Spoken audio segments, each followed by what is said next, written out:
baawu abrogation suppression.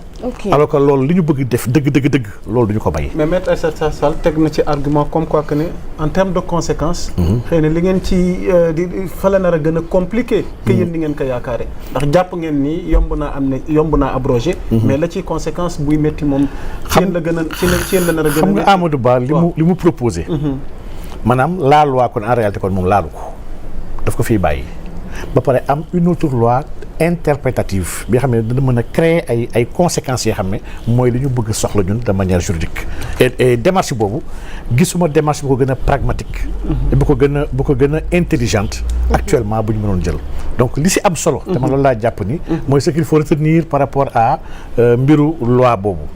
mooy que ñi rayoon incha allah yoon na tegu seen kaw ñi digle woon rey yoon na tegu seen kaw ñi doon yàq àllu jàmbur tamit yoon na dal seen kaw ndax lii vraiment préoccupation sénégalais la léegi nag ñi ñu jàppoon dugal leen kaso ci ay tooñ ndax jàpp gi nag vraiment yaa Moussa ñëpp xam nañ jàpp bi ni mu demee woon man bokk naa suñu doon dalal xale yu bëri ci cave tribunal depuis commissariat police laay jël xale yi leen dalal parce que ñun fekk na am nañu expérience su kaso Macky Sall yi ñun kaso Macky Sall yi du 2023 ñu commencé ñam Macky ñun la njëkk tàmbalee chaque fois may fàttali gars yi ne leen détenu politique collectif Guy Marius Sagna daf ma koy tooñee di ma ko sànnee xeer premier collectif bi nga xam ne Sénégal fii bi nga xam ne ñu ko jël defar ko ci turu nit man lañ ko defaraloon muy le mouvement bi xam ne ñu wax le Colicot collectif pour la libération de Cheikh Oumar Diagne Colicot boobu ci ñun la tàmbalee ñoom kaar yi mag ñëpp ñu ko xeexalee ñu nekk ci kaso ba wét fa boobu Macky tàmbaleegul woon jàpp nit yi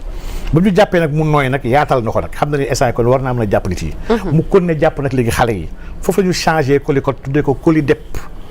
mooy collectif pour la libération des détenus politiques mais ci man la tàmbalee donc je suis très bien placé pour wax ci détenus politiques yooyu yéen ñu doon jàppee xale yi jàpp la bi nga xam ne ça déshonore sax le Sénégal maanaam xale bu génn di jëndi mburu wala xale bu wàcc école ndax ñoom ils avaient reçu les injonctions ne jàpp leen le maximum na kaso yi fees lii moo nekkoon la démarche des forces de l'ordre sous la direction de Antoine Diome mu ànd si ak ñoom Bokar Yàgg ak Moussa Fall lii mooy la réalité donc ñoom dañu doon jàpp tout azimut ay nit yoo xam ne amuñu benn rapport ak manifestation ay nit yoo xam ne amuñu arme yoruñu xeer tojuñu gis naa ay xale yoo xam ne sax leen toog fekk seen buntu kër ñu toog yor bracelet Pastef wala ñu jàpp leen fekk naa man si kaso bi xale yu bëri yoo xam ne ci kaso bi dañu commencé ñoom di woote seen famille ne leen engagé leen politiquement dugg leen Pastef ñoom bokk ñoon Pastef dañ leen tooñ teg leen ay daan ñu mujjee fipp ñëkk te dañuy bokk léegi Pastef xeex contre Macky Sall donc pour dire que on a abusé ñu doon jàppee on a joué avec les libertés individuelles et collectives loolu mooy la réalité des faits loolu nag suñu waree delluwaat ci ne nañ jëlaat xale yooyu yëpp yóbbuwaat leen kaso loolu mooy abrogation bu baax loolu c'est même pas intelligent man loolu ku koy wax il n'est pas sérieux et man je rappelle que dans l'affaire de détenus politiques il faut savoir raison garder Thierno Sall mun ñu gën a bëgg ñun mbiru amnistie bi ni leeral ko ndax ñun ñoo nekkoon di subir moom il n'a pas subi moom ak ay nitam dans son parti ils n'ont rien subi Macky jàpp ko moom Thierno Sall Macky jàpp ko jàppul ay nitam donc ñu doon jàpp nag wax dëgg yàlla man jàpp naa ne ils sont les mieux placés pour xool nag ne ñun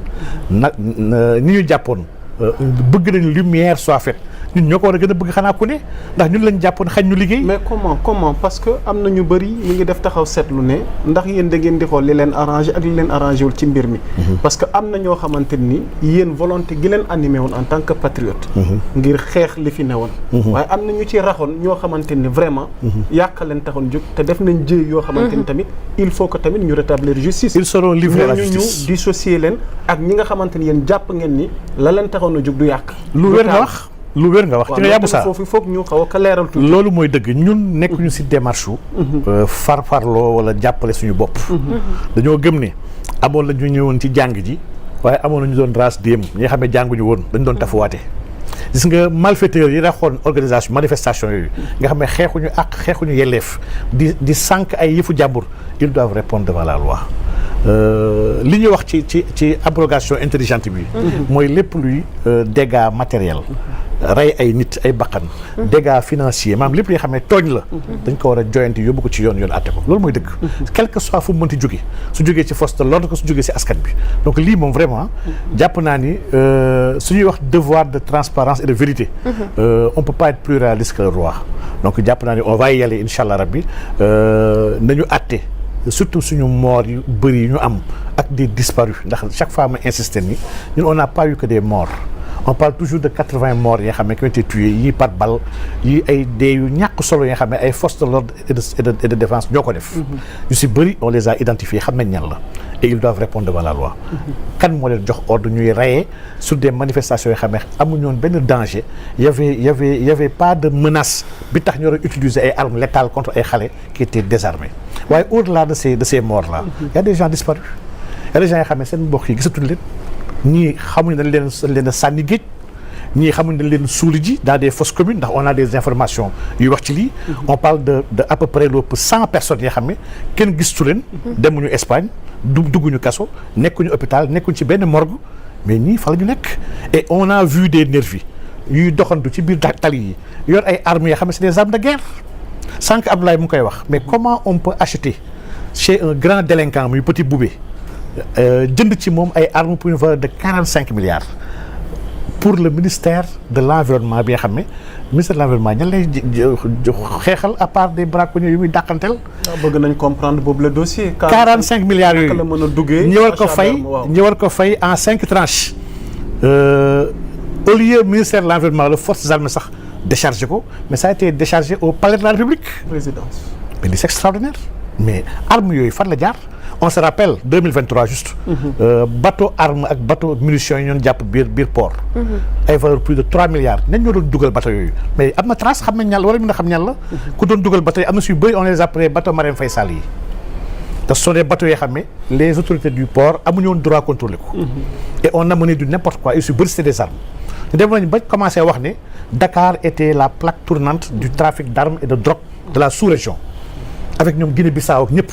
mais lii dañ ko war a leeral ñu war a xam par mesure de sécurité armes yooyu fan la nekk ci biir Sénégal. ndax il y a même sécurité à nous tous bu dee armes yooyu 45 milliards mu ngi doxantu ci biir dëkk bi mais lii c'est extraordinaire donc ñun gëm nañ ni en enlevant caractère tappale gi nekk ci biir loi bi